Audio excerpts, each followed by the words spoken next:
Hi students, how are you? Yes, good, fine.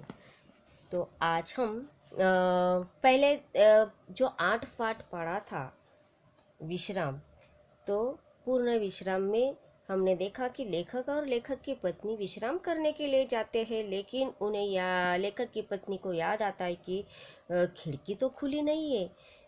यह तो इस शंका के कारण फिर से वो वापस अपने घर लौटते हैं बिना विश्राम किए हुए। तो ये पाठ व्यंग्यात्मक रीति से हमने देखा। आज हम देखने वाले हैं कि अनमोल वाणी में संत कबीर जी और भक्त सूरदास जी ने, इन दोनों महान संतों ने हमें जीवन उपयोगी जो मूल्य है वो बताने का यहाँ पर प्रयास किया है। कबीर जी ने अपनी वाणी कैसी होनी चाहिए, यानी कि मीठी वाणी होती है तो ही सभी हमारे पास आते हैं। कड़वी वाणी को कोई भी अच्छा नहीं समझता है, ना ही उसके कोई नज़दीक जाता है, ना ही उसे कोई नज़दीक आने देता है। और अहंकार भी नहीं होना चाहिए। अगर हम दूसरों को मीठी वाणी में बोलते हैं तो दूसरों के मन को सुख पहुंचाने का काम ये मीठी वाणी करती है। दिल जीतने का काम ये मीठी वाणी करती है। उसी प्रकार भक्त सूरदास जी ने यहाँ पर जब छोटे बालक थे कृष्ण, तब यशोदा माता से क्या प्रश्न पूछते हैं कि ये मेरी चोटी कब बढ़ेगी। मैं तो इतना कच्चा दूध भी पीता हूँ, मक्खन रोटी सब कुछ खाता हूँ, लेकिन फिर भी मेरी चोटी ये क्यों नहीं बढ़ती है। इस प्रकार का ये प्रश्न ये बालक कृष्ण अपनी माता से करता है। तो यही हम विस्तारित रूप से देखते हैं अनमोल वाणी इस कविता में। पहले हम देखेंगे कवि का परिचय। कवि अब यहाँ पर संत कबीर और भक्त सूरदास, इन दोनों का हम परिचय देखते हैं। पहले हम देखते हैं कि भक्त सूरदास जी का परिचय, ये कबीर जी का परिचय। जन्म लगभग 1398 उत्तर प्रदेश में हुआ, मृत्यु लगभग 1518 उत्तर प्रदेश में ही हो गई। परिचय में भक्तिकालीन निर्गुण काव्यधारा के संत कवि कबीर मानवता एवं समता के प्रबल समर्थक थे। इनकी प्रमुख कृतियां हैं साखी, सबद, रमैनी। इन तीनों का संग्रह बीजक नामक ग्रंथ में किया हुआ है। ये बहुत बड़े संत हैं। अब दूसरे संत हम देखते हैं भक्त सूरदास। तो इनका जन्म लगभग 1478 आगरा उत्तर प्रदेश। इनकी मृत्यु हो गई 1563 से 1591 के बीच। तो इनका परिचय में सूरदास जी वात्सल्य रस के सम्राट माने जाते हैं। आपका नाम कृष्ण भक्ति धारा को प्रवाहित करने वाले कवियों में सर्वोपरि है। सर्वोपरि मतलब सबसे ऊपर है। तो इनकी प्रमुख कृतियां है सुरसागर, सुरसुरावली, साहित्य लहरी, नल दमयंती आदि। ये सभी इनकी कृतियां प्रसिद्ध है। अब इस पद्य संबंधी इस कविता में क्या कहा है। यह संत कबीरदास ने अपने दोहों में मनुष्य को सद्गुणों को अपनाकर आगे बढ़ने को कहा है। तो भक्त सूरदास रचित यह पद सुरसागर महाकाव्य से लिया गया है।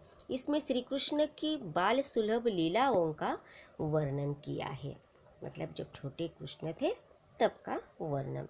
तो पहले देखते हैं हम संत कबीर जी की रचनाएं। जैसा भोजन खाइए तैसा ही मन होय, जैसा पानी पीजिए तैसी बानी होय।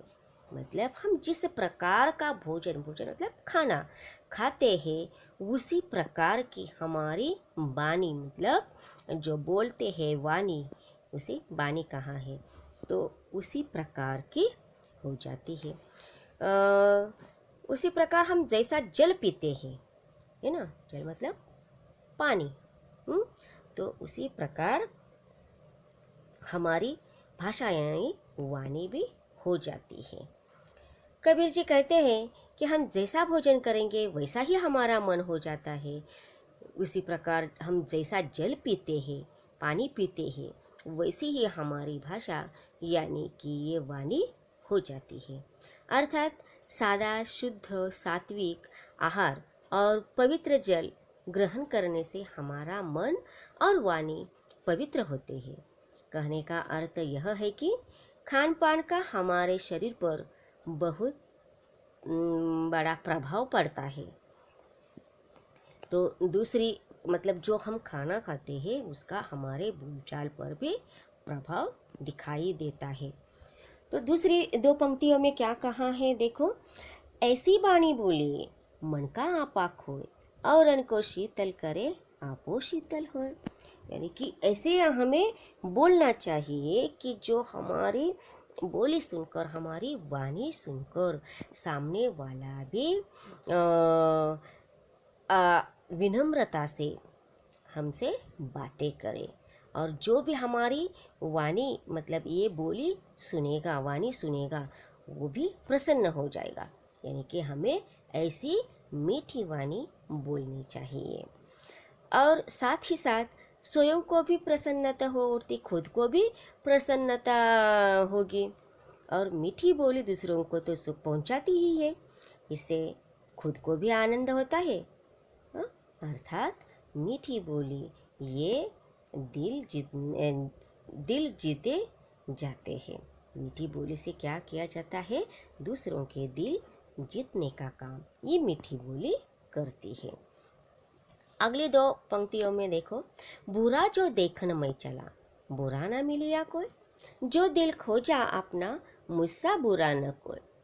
यहाँ पर संत कबीर जी कहते हैं कि इस पूरे दूसरों के अवगुण इस जीवन में, इस पूरे जीवन में मैं दूसरों के अवगुण देखने में ही लगा रहा। अवगुण मतलब जो बुरे गुण है, इसमें क्या कमी है, उसमें क्या कमी है, यही मैं देखता रहा। पर मुझे कोई भी आदमी ऐसा बुरा नहीं दिखाई दिया। यानी कि मुझे किसी भी मनुष्य में कोई भी बुराई नहीं देखने मिली। लेकिन जब मैंने आत्मविश्लेषण किया, मतलब जब मैंने सोचा, बहुत सोचा, खुद के बारे में जब सोचा, तो अर्थात अपने मन में मैंने झांक कर देखने की कोशिश की, तो मैंने ये पाया कि मुझसे ही बुरा कोई नहीं है। मतलब सबसे बुरा, सबसे स्वार्थी मैं ही हूँ। अर्थात मैं दूसरों की बुराइयाँ ढूंढते रहा, लेकिन मेरे ही अंदर बहुत सारी बुराइयाँ हैं। तो हमें दूसरा बुरा इंसान कैसे मिलेगा? तो इस प्रकार कबीर जी कहते हैं कि मैं बुरा देखने के लिए चला था, लेकिन मुझे कोई बुरा नहीं दिखाई दिया। क्यों नहीं दिखाई दिया? क्योंकि जब मैंने अपने अंदर देखा तब मुझसे बुरा कोई नहीं मिला, मतलब मैं ही सबसे बुरा हूँ ऐसे लगा। अब ये थी सभी कबीर की रचनाएं। अब हम देखते हैं भक्त सूरदास जी की रचनाएं। यहाँ पर कृष्ण, बाल कृष्ण क्या कहते हैं देखो, मैया कब ही बढ़ेगी चोटी, कितनी बार मोही दूध पियत भई, यह अजू ही है छोटी। बालक कृष्ण माता यशोदा से अपनी बोली में बोल रहा है कि माँ मेरी चोटी कब बढ़ेगी? तुम तो कहती थी कि दूध पीने से चोटी बढ़ जाएगी, लेकिन ये तो नहीं बढ़ती। तू जो कहती बल्कि बेनी जो हवे है लांबी मोटी, कांचो दूध पियावत पची पची देत न माखन रोटी। सुरश्याम चिरजू दो भैया, हरि हलदर की चोटी। हरि मतलब भगवान, हलदर मतलब अब बलराम, जो जो किसान का हल होता है, उसके खेती जोतने का जो साधन होता है उसे हल कहा जाता है। तो जिसके हाथ में हल है धरा हुआ वो बलराम। यहाँ पर हरि यहाँ बलराम के बारे में कहा हुआ है।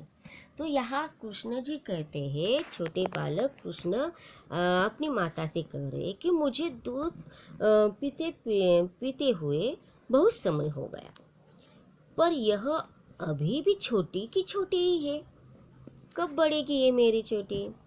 तुम तो कह रही थी कि दूध पीने से ये मेरी चोटी जो भाई है ना उनका बलराम जी, तो दाऊ जी की चोटी की तरह बहुत लंबी और मोटी हो जाएगी।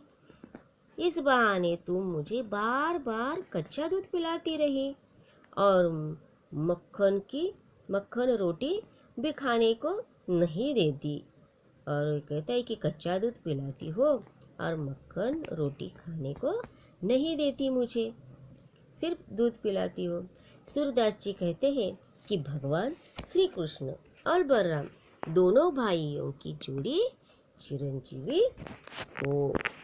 तो इस प्रकार से भक्त सूरदास जी ने छोटे बाल कृष्ण की जो माँ से जो प्रश्न पूछता है कृष्ण, वो प्रश्न यहाँ पर बताया है। तो आशा करती हूँ कि आपको ये अनमोल वाणी ये समझ में आई होगी, कि वाणी का महत्व भी आपको समझ में आया होगा। धन्यवाद।